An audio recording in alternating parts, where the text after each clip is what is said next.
হাদিসে বলা আছে, মান সামা রমাদানা ঈমানান ওয়া ইহতিসাবান, যে ব্যক্তি ঈমানের সাথে, তার মানে হলো লোক দেখাবার জন্য না, ইহতিসাবান সবের উদ্দেশ্যে আমল করলো, গুফিরা লাহু মা তাকাদ্দামা মিন যামবিহি, তার পিছনের সমস্ত গুনাহ মাফ হয়ে যায়। আমান কামা রমাদানা, যে ব্যক্তি রমজান মাসে কিয়াম করলো সবের উদ্দেশ্যে, তার গুনাহ মাফ হয়ে যায়। আল্লাহ আমাদেরকে সেইভাবে কবুল করুন, আমিন। রব্বানা যালামনা আনফুসানা ওয়া ইল্লাম তাগফির লানা ওয়া তারহামনা লানাকুনান্না মিনাল খাসিরিন। রব্বুল আলামিন, ইয়া রাব্বাল আলামিন, এই মসজিদ নববীতে বসে, মসজিদ নববীতের ছাদের উপরে বসে, ইয়া আল্লাহ, রমজানকে সামনে রেখে আপনার শাহী দরবারে হাত তুলেছি।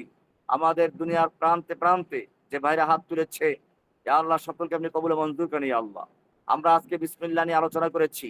আমাদের সকল কর্মকাণ্ড যেন বিসমিল্লাহ তোমার নামে শুরু হয়, সে তৌফিক দান করো। আমিন। ইয়া আল্লাহ, তোমার বরকত দান করো, আমিন। তোমার সাহায্য দান করো। আমিন। ইয়া আল্লাহ, আমাদের অন্তরকে আজকের থেকে নতুন করে রিফ্রেশ করে একেবারে আমাদেরকে তোমার সেই মমিন বান্দা হিসেবে আমাদের আমলনামাকে নতুন করে চালু করে একেবারে কাফফারা করে দাও আল্লাহ, সবচেয়ে মিটিয়ে দিয়ে উলাইকা ইউবাদদিলুল্লাহু সাইয়্যাতিহিম হাসানাত, তুমি বলেছো।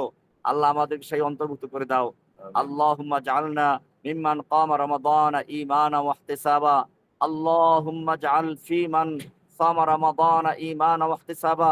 আল্লাহুম্মা জাআলনা ফি মান কামা লাইলাতাল কদর ঈমানা ওয়া ইহতিসাবা। ওয়া সাল্লাল্লাহু তাআলা আলা নবিয়িনা মুহাম্মদ ওয়া আলা আলিহি ওয়া সাহবিহি আজমাইন।